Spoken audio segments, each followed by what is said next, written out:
ನಮಸ್ಕಾರ. ನೀವು ನೋಡ್ತಾ ಇದ್ದೀರಾ ಜ್ಞಾನಚಕ್ಷು. ನಾನು ರಾಘವೇಂದ್ರ. ಶಂಕರ್ ನಾಗ್ ಇದು ಕೇವಲ ಹೆಸರಲ್ಲ, ಅದೊಂದು ಪ್ರೇರಣೆ. ಅವರು ತೋರಿಸಿದ ದಾರಿ, ಜೀವನದ ಕನಸು ಕಾಣೋ ಅದೆಷ್ಟೋ ಜನರ ದಾರಿದೀಪ. 35 ವರ್ಷದ ಚಿಕ್ಕ ಬದುಕು, ಆದರೆ ಸಾಧನೆ ನೂರಾರು ವರ್ಷ ನೆನಪಾಗುವಷ್ಟು. ಅವರು ಹೋದರೂ ಅವರ ಕನಸು, ಅವರ ಪ್ರೇರಣೆ ಸದಾ ಜೀವಂತ. ಶಂಕರ್ ನಾಗ್ ಅವರ ಜೀವನ ಕಿರಿದಾದರೂ ಅವರ ಗುರುತು ಮಾತ್ರ ಶಾಶ್ವತ. ಬನ್ನಿ ಹಾಗಾದ್ರೆ ದ ಲೆಜೆಂಡ್ ನಮ್ಮ ಆಟೋ ರಾಜ ಶಂಕರ್ ನಾಗ್ ಅವರ ರೋಚಕ ಜೀವನ ಚರಿತ್ರೆಯನ್ನ ಈ ವಿಡಿಯೋದಲ್ಲಿ ನೋಡೋಣ.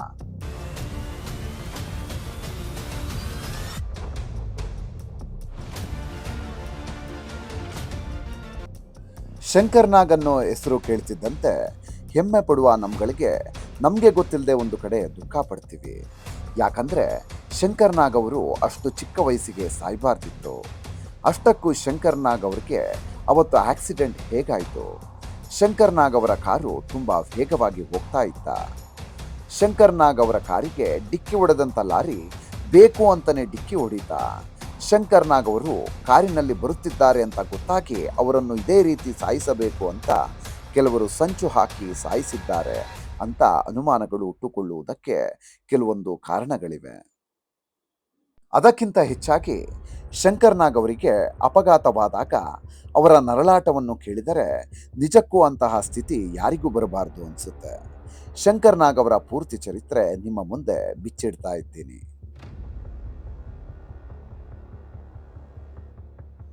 ಉತ್ತರ ಕನ್ನಡ ಜಿಲ್ಲೆಯ ಮಲ್ಲಾಪುರ ಗ್ರಾಮದಲ್ಲಿ ನವೆಂಬರ್ 9, 1954ರಂದು ಒಂದು ಬ್ರಾಹ್ಮಣ ಕುಟುಂಬದಲ್ಲಿ ಕೊನೆಯಿಲ್ಲದ ಕನಸುಗಳನ್ನು ಹೊತ್ತು ಒಬ್ಬ ಕನಸುಗಾರ ಕೂಸಾಗಿ ಹುಟ್ಟಿದ.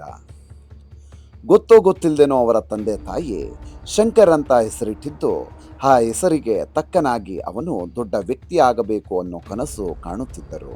ಅವರ ತಂದೆ ಸದಾನಂದ ನಗರ ಕಟ್ಟೆಯಾಗಿದ್ದರಿಂದ ಶಂಕರ್ ಅವರ ಹೆಸರು ಜೊತೆಗೆ ನಗರ ಕಟ್ಟೆ ಕೂಡ ಸೇರಿಕೊಂಡಿತು. ಇದರಿಂದ ಅವರ ಹೆಸರು ಶಂಕರ್ ನಾಗ್ ಅಂತ ಬದಲಾಯಿತು. ಇವರು ಬೆಳೆಯುತ್ತಾ ಹೊನ್ನಾವರದಲ್ಲೇ ಇವರ ಶಾಲೆಯನ್ನು ಮುಗಿಸುತ್ತಾರೆ. ಅಣ್ಣ ಅನಂತ್ ನಾಗ್ ಹೆಚ್ಚಿನ ವಿದ್ಯಾಭ್ಯಾಸಕ್ಕಾಗಿ ಮುಂಬೈಗೆ ಹೋಗಿರುತ್ತಾರೆ. ಶಂಕರ್ ನಾಗ್ ಅವರು ಕೂಡ ಅಣ್ಣನ ರೀತಿಯಲ್ಲೇ ಮುಂಬೈಗೆ ಹೋಗಿ ಒಂದು ಕಾಲೇಜಿಗೆ ಸೇರಿ ವಿದ್ಯಾಭ್ಯಾಸವನ್ನು ಮುಂದುವರಿಸುತ್ತಾರೆ.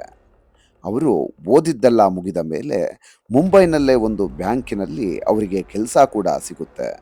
ಆದರೆ ಯಾವಾಗಲೂ ಕೆಲಸ ಮಾಡ್ತಾ ಸಮಯವನ್ನು ವ್ಯರ್ಥ ಮಾಡಬಾರ್ದು ಅಂತ ಅಂದ್ಕೊಂಡಿದ್ದಂಥ ಶಂಕರ್ ನಾಗ್ ಅವರಿಗೆ ಬ್ಯಾಂಕಿನ ಕೇವಲ 8 ಗಂಟೆಗಳ ಕೆಲಸ ಬೇಜಾರಾಯಿತೋ ಏನೋ ಗೊತ್ತಿಲ್ಲ.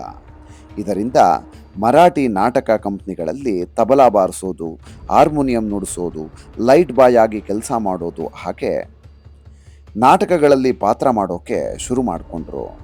ಈ ರೀತಿ ನಾಟಕಗಳಲ್ಲಿ ಪಾತ್ರ ಮಾಡ್ತಾ ಶಂಕರ್ ನಾಗ್ ಅವರಿಗೆ ಅದೇ ನಾಟಕಗಳಲ್ಲಿ ಪಾತ್ರ ಮಾಡ್ತಿದ್ದಂಥ ಅರುಂಧತಿ ನಾಗ್ ಅವರ ಪರಿಚಯ ಆಗುತ್ತೆ. ಆ ಪರಿಚಯ ಪ್ರೀತಿಯಾಗಿ ಬದಲಾಗಿ ಅವರಿಬ್ಬರು ಮದುವೆ ಕೂಡ ಆಗ್ತಾರೆ. ಆಗ ಗಿರೀಶ್ ಕಾರ್ನಾಡ್ ಅವರು ನೇರವಾಗಿ ಶಂಕರ್ ನಾಗ್ಗೆ ಹೀರೋ ಪಾತ್ರವನ್ನೇ ಕೊಟ್ಟು ಒಂದಾನೊಂದು ಕಾಲದಲ್ಲಿ ಸಿನಿಮಾವನ್ನು ತೆಗಿತಾರೆ. ಅದೃಷ್ಟವಶಾತ್ ಅಂದರೆ ಸಿನಿಮಾ ಸೂಪರ್ ಹಿಟ್ ಆಗುತ್ತೆ. ಶಂಕರ್ ನಾಗ್ ಅವರ ನಟನೆಯ ಕಂಡು ರಾಷ್ಟ್ರೀಯ ಶ್ರೇಷ್ಠ ನಟ ಎಂಬ ಪ್ರಶಸ್ತಿಯನ್ನು ಕೊಡಲಾಗುತ್ತದೆ. ಹೀಗೆ ತಾನು ನಟಿಸಿದ ಮೊಟ್ಟ ಮೊದಲ ಚಿತ್ರದಲ್ಲೇ ಸಿನಿಮಾ ಥಿಯೇಟರ್ಗಳಲ್ಲಿ ತುಂಬ ಸದ್ದು ಮಾಡ್ತಾರೆ. ಅಂದಿನಿಂದ ಶಂಕರ್ ನಾಗ್ ಮತ್ತೆ ಹಿಂದಿರುಗಿ ನೋಡಲೇ ಇಲ್ಲ.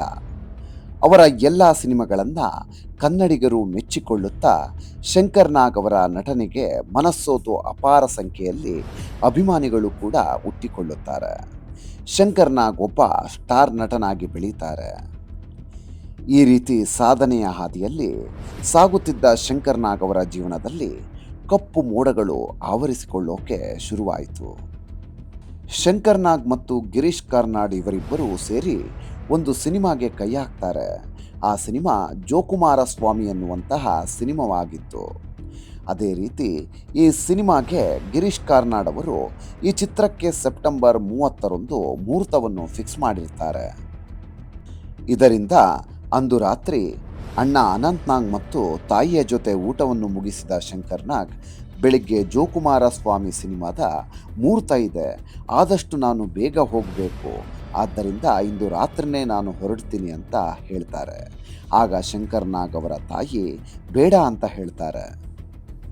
ಶಂಕರ್ ನಾಗ್ ಅವರು ಹೇಳ್ತಾರೆ, ನಾನು ಹೋಗದೆ ಇದ್ದರೆ ಗಿರೀಶ್ ಕಾರ್ನಾಡ್ ಅವರು ಬೇಜಾರಾಗ್ತಾರೆ ಅಂತ.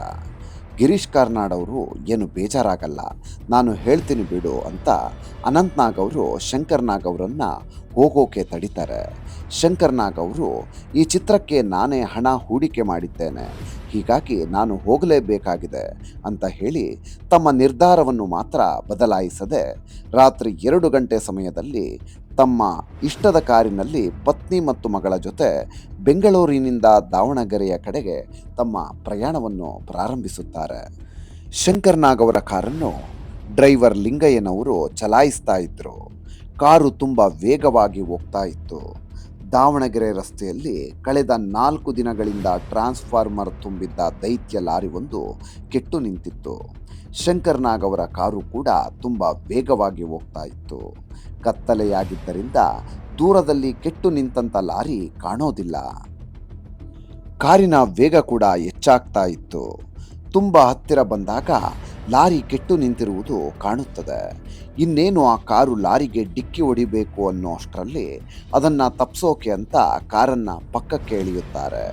ದುರಾದೃಷ್ಟವಶಾತ್ ಎದುರಿಗೆ ಮತ್ತೊಂದು ಯಮನಂತೆ ಬಂದ ಲಾರಿ ಶಂಕರ್ ನಾಗ್ ಅವರ ಕಾರಿಗೆ ವೇಗವಾಗಿ ಬಂದು ಅಪ್ಪಳಿಸಿತು. 2 ವಾಹನಗಳು ವೇಗವಾಗಿ ಬಂದು ಅಪ್ಪಳಿಸಿದ್ದರಿಂದ ಆ ಅಪಘಾತದ ಶಬ್ದ 2 ಕಿಲೋಮೀಟರ್ ದೂರದವರೆಗೂ ಕೇಳಿಸಿತು. ಆ ಭಯಾನಕ ಶಬ್ದವನ್ನು ಕೇಳಿದಂಥ ಆನಗೂಡು ಊರಿನ ಜನರು ಅಪಘಾತದ ಸ್ಥಳಕ್ಕೆ ಓಡೋಡಿ ಬಂದರು. ಕಾರಿನಲ್ಲಿ ಇದ್ದ 2 ವ್ಯಕ್ತಿಗಳು ಸ್ಥಳದಲ್ಲೇ ಪ್ರಾಣವನ್ನು ಬಿಟ್ಟಿದ್ದರು. ದೂರದಲ್ಲಿ ಬಿದ್ದ ಪುಟ್ಟ ಮಗು ಒಂದು ಜೋರಾಗಿ ಅಳುತ್ತಿತ್ತು.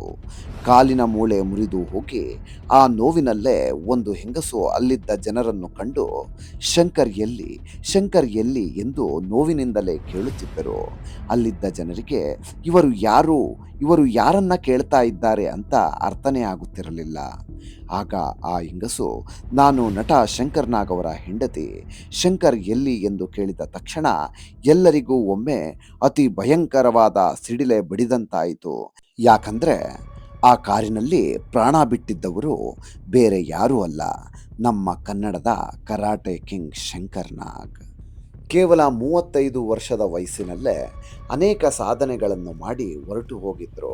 ಶಂಕರ್ ನಾಗ್ ಅವರ ಒಳ್ಳೆಯ ಕೆಲಸಗಳನ್ನು ನೋಡಿ, ಅವರ ಯಶಸ್ಸನ್ನು ನೋಡಿ ಆ ದೇವರಿಗೂ ಅಸೂಯೆ ಹುಟ್ಟಿತೋ ಏನೋ ಗೊತ್ತಿಲ್ಲ, ಶಂಕರ್ ನಾಗ್ ಅವರನ್ನು ಬೇಗನೆ ಕರೆದುಕೊಂಡಿದ್ದ. ಕೊನೆಗೆ ಆ ಅಪಘಾತದಲ್ಲಿ ಬದುಕುಳಿದಿದ್ದು ಮಾತ್ರ ಶಂಕರ್ ನಾಗ್ ಅವರ ಪತ್ನಿ, ಆ ಮಗು. ಮತ್ತೆ ಶಂಕರ್ ನಾಗ್ ಅವರನ್ನು ಇದೇ ರೀತಿ ಸಾಯಿಸಬೇಕು ಅಂತ ಪ್ಲ್ಯಾನ್ ಮಾಡಿ ಆಕ್ಸಿಡೆಂಟ್ ಮಾಡಿ ಸಾಯಿಸಲಾಗಿದೆ ಅಂತ ಅನುಮಾನಗಳು ಹುಟ್ಟಿಕೊಳ್ಳುವುದಕ್ಕೆ ಕಾರಣ ಏನೆಂದರೆ, ಆ ರಸ್ತೆಯಲ್ಲಿ ಕೆಟ್ಟು ನಿಂತಿದ್ದ ಲಾರಿ ಕಳೆದ 4 ದಿನಗಳಿಂದ ಕೆಟ್ಟು ನಿಂತಿತ್ತು. ಹೆಚ್ಚು ಅಂದರೆ 1 ದಿನ ಕೆಟ್ಟು ನಿಲ್ಲುತ್ತೆ, ಮಾರನೇ ದಿನ ಅದನ್ನು ರಿಪೇರಿ ಮಾಡಿಸಿ ಕೊಂಡೊಯ್ಯಲಾಗುತ್ತದೆ. ಹೀಗಾಗಿ ಆ ಲಾರಿಯನ್ನು ಯಾಕೆ 3-4 ದಿನಗಳಿಂದ ಅಲ್ಲೇ ನಿಲ್ಲಿಸಲಾಗಿತ್ತು?